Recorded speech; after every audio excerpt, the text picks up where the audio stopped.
네, 안녕하세요. 하이딱이 간다 아나운서 조아라입니다. 오늘 호스피스 완화 의학의 새로운 개념에 대해서 배우고 있는데요. 의정부의료원의 이대근 원장님과 함께하고 있습니다. 안녕하세요. 안녕하십니까. 네, 저희가 저번 시간 언급을 조금 했습니다만 이제 암이라는 질병이 있잖아요. 그것이 바로 호스피스 완화 의학이 꼭 필요한 질환이 아닐까 싶습니다. 그 암이라는 게 서서히 죽음을 맞이하는 거잖아요. 그래서 좀 죽음에 가까워지고 죽음을 기다리는 과정이 아닐까 싶은데요. 호스피스 완화 의학에서는요, 암에 의한 죽음을 많이 보실 것 같아요. 그렇죠. 암이 질병이 좀 의미가 다른가요? 다른 질병보다는? 아무래도 이제 전문과에서 이제 암을 치료하는 데 좀 주력하시는 분들에게 암은 극복 가능한 병이다라는 생각을 많이 가지고 계실 거예요. 네.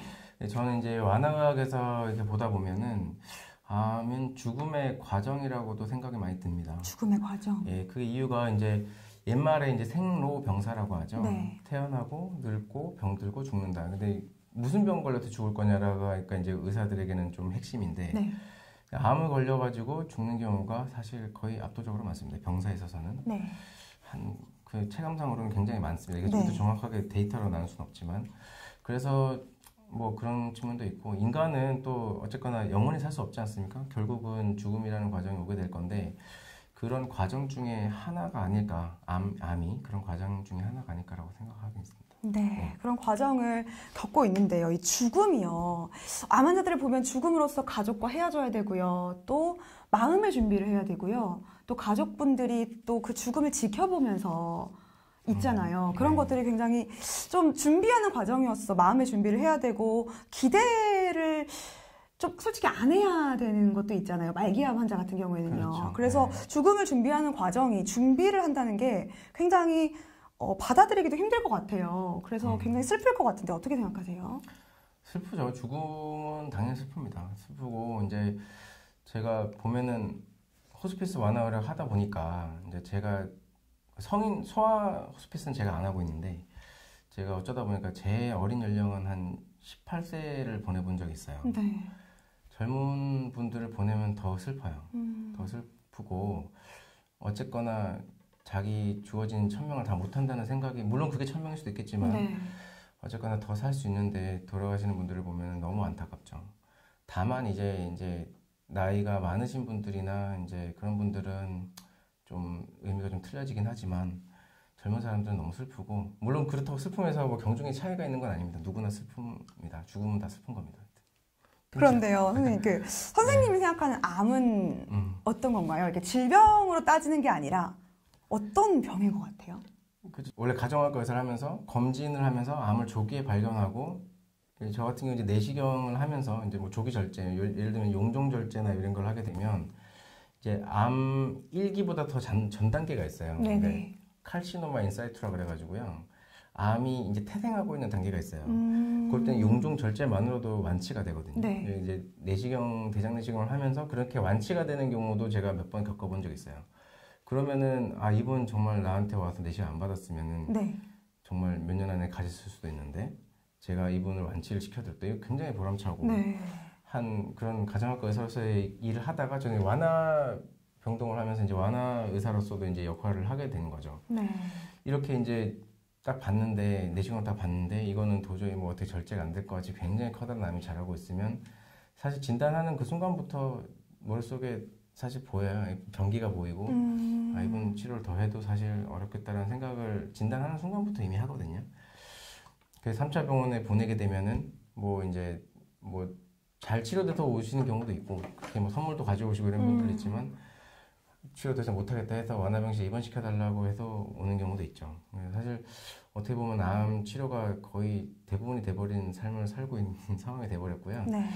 이게 좀 첨언을 하자면 현재 호스피스 완화의 법률에서 원래는 맨 처음에는 4가지 질병만 호스피스 완화로 엔롤을 시키려고 했었습니다. 처음에는 그게 이제 암, 그다음에 이제 에이즈, 네. 그다음에 이제 CLD라고 해서 만성 간 질환, 네.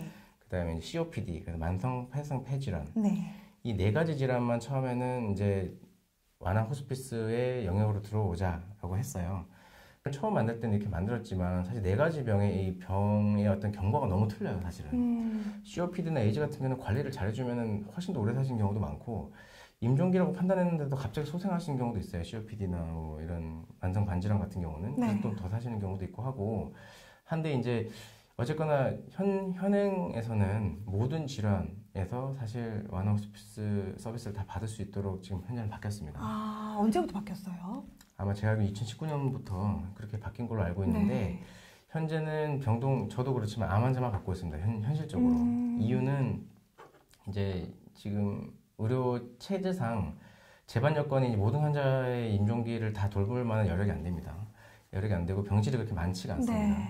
현재 저 같은 경우 경기 북동부에 있는 완화의료를 하고 있는데 17병상 있습니다. 네. 17병상 있고 거기 17병상 가지고 경기 북동부를 다 커버를 하고 있어요. 네네. 의정부, 포천, 양주 이쪽 심지어 남양주까지도 올라오거든요. 아, 네. 그래서 이제 이쪽 다 커버치고 있기 때문에 병실이 절대적으로 부족하고 그러다 보니까 이제 이외의 질환은 거의 못 보고 있고요. 그러다 보니까 사실 다른 질환에서 임종기에 근접하셔도 호스피스 완화의 어떤 치료를 못 받고 그냥 대학병원이나 응급실을 전전하시다가 또 중환자실 들어가셨다가 정말 할 게 없을 때에까지 가서 돌아가신 경우가 많이 있습니다. 이 시스템의 개선도 굉장히 필요할 것 같아요. 예, 아직까지 한국 사회가 풀어야 되는 숙제고요. 네. 이게 뭐 다음 시간에 또 얘기는 하긴 하겠지만 뭐 일본처럼 고령화 사회가 되기 전에 우리나라는 좀 더 체제를 만들어야 된다고 생각합니다. 맞아요, 네. 맞아요. 네. 그리고 아직까지는 저희가 좀 나이가 많으신 분들에 대한 좀 조치가 막 없는 것 같아요. 네. 그렇죠. 전혀 없죠. 현재는 그냥 나이 드신 분들은 가족들이 알아서 책임져야지라는 상황인데요. 네. 이제 우리나라 현재 상황으로 노령화로 진입을 하게 되면 독거노인이나 혼자서 돌아가시는 분도 굉장히 많을 수 있어요. 지금 결혼 안 하시는 분도 굉장히 많아서 네. 향후에 더 문제가 커질 수도 있죠. 그런 거에 대한 어떤 타의적 시스템이나 보완도 필요합니다. 사실. 네. 저희가 다른 나라의 선례를 네. 보면서 좀 네. 좋은 것은 좀 따라하면서 그런 것들을 연구를 많이 해봐야 될 것 같은데 그렇죠. 이런 네. 것들을 관심 있는 분들이 선두주자 이렇게 원장님 같은 선두주자분들이 많이 모여서 이런 것들도 국가에서도 많이 지원을 해줘야 될 것 같아요. 그렇죠. 이게 논의를 좀 이렇게 해야 될 공론화 과정도 좀 필요할 것 같다는 생각도 듭니다, 사실. 이게 그리고 또 죽음이라는 게 또 꼭 선진국만 따라갈 수도 없는 게 죽음에 대한 의미나 이런 방향이나 이런 그 장례 문화도 나라마다 다 틀려요. 맞아요, 맞아요. 다 틀리고 선진국이라서 좀 더 좋은 것도 아니라고 생각을 하고요. 네. 일본이나 뭐 일본 같은 경우는 일본 얘기를 해서 좀 미안하긴 하지만 약간 좀 스미마센 같은 문화가 좀 있어서 이제 그 가정간호나 가정용 호스피스는 조금 실패를 저희는 했다고 생각을 하거든요. 간호사가 내 집에 오는 거에 대해서 상당한 좀 약간 거부감이 좀 있더라고요. 그렇군요. 우리나라도 좀 그럴 수도 있어요. 나중에 좀 시대가 발전하다 보면. 네. 그래서 근데 현재 우리나라는 거의 입원형으로 진행을 하고 있어요. 네. 호스피스를 지금 저희가 크게 세 가지 타입으로 나눠서 이제 개발을 하고 있습니다. 네. 입원형이 있고 가정형이 있고 이제 자문형이 있어요. 자문형은 이제 전문가 진료를 하는 와중에서도 호스피스랑 협진을 하는 체제고 가정형 간호사가 가정으로 가서 하는 거고 입원 시설에 하는 건데 우리나라는 입원형은 좀 정착을 하는 분위기인데 가정형하고 자문형은 조금 정착을 상대적으로 조금 못하는 느낌은 좀 있어요. 왜냐하면 자문형은 대학병원 위주로 너무 발전하고 있고요. 네.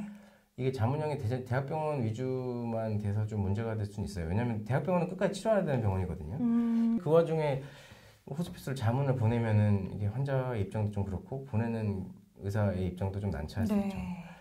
가정형은 또 이제 우리나라 또 상황상 집을 또 이렇게 어르신을 이렇게 누가 모시고 있어야 되잖아요, 보호자가. 네. 근데 그게 또 잘 안 되는 경우가 많아요. 또 그 가정 안에 또 가족이 돼야 되는 건데. 그렇죠. 네. 그런 것도 좀 애매할 것 같아요. 가정형은 또 간호사가 계속 방문을 가려면 아, 네.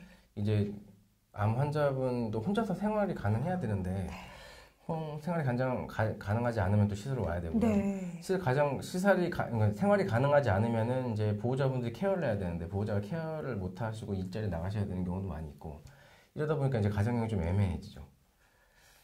어떤 대안이 있으세요?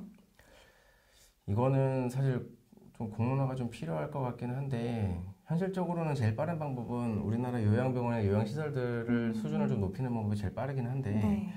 아직까지 조금 수가나 여러 가지 문제들 때문에 수준이 조금 떨어지는 것도 좀 있고 네. 수가가 좀 낮다 보니까 간병 인력도 좀 적게 들어가 있고요. 네. 뭐 그런 것들 때문에 이제 요양시설이 좀 문제가 좀 있다고는 제 개인적으로 생각은 해요. 인식 자체를 바꿔야 될 것 같아요. 그렇죠?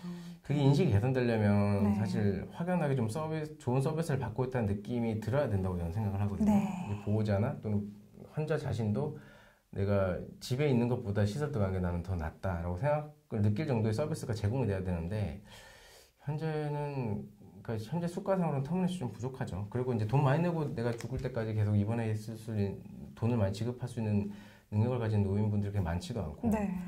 그러다 보니까 이제 어느 정도 국가에서 좀 보완을 해줘야 되는데 좀 부족하죠 아직까지는. 저도 생각을 하게 되는데 저도 만약에 네. 저도 이제 인간은 누구나 늙는데 그렇죠. 제가 만약에 죽음의 과정에 갔을 때 어떤 서비스를 받아야 되고 어떤 그렇죠. 완화의학이 발전해 있을까 그때는 그런 것도 걱정이 되고 있습니다. 저희 어머니는 또 어떻고 아버지는 어떻고 이런 것들이 빨리 개선을 해야 되겠는데요. 제 역할은 또 무엇일까? 국민으로서 그렇죠. 이런 네. 것도 좀 깊게 생각이 하게 되네요. 각자 또 여러 가지를 생각하게 되는 과정인 것 같습니다. 이번 시간 여러 가지 이야기를 나눠봤는데요. 다음 시간에는요. 좀 실질적인 이야기를 해보도록 하겠습니다. 호스피스 완화 의학이 어떤 서비스를 제공하는지는 아직까지 말씀을 안 드렸잖아요. 어떤 서비스를 제공하고 이용을 하려면은 어디다가 문의를 해야 되는지 그런 것도 좀 자세하게 이야기를 나눠보도록 하겠습니다. 의정부 의료원의 이대근 원장님과 함께했습니다. 고맙습니다. 네, 감사합니다.